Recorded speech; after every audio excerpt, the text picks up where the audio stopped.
How to block multiple friends on Snapchat. Let's not waste any more time and head right to it. But before we head to the video, make sure to hit the subscribe button and hit the like button. It helps my channel grow a lot. Let's head to the video. First, you open the Snapchat. Once you open the Snapchat, on the top left you'll find your profile icon. You click on that. Then you scroll down and you click on My Friends.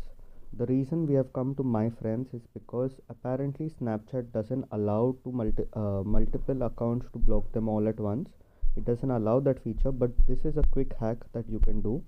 Once you click on My Friends, for example, you search the name. Once you search the name, you hold on their profile icon, you click on it, click on Manage Friends, click on Block, done.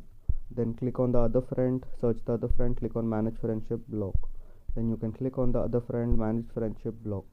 So this will make it much quicker than going on your chats and one searching one account and then blocking them.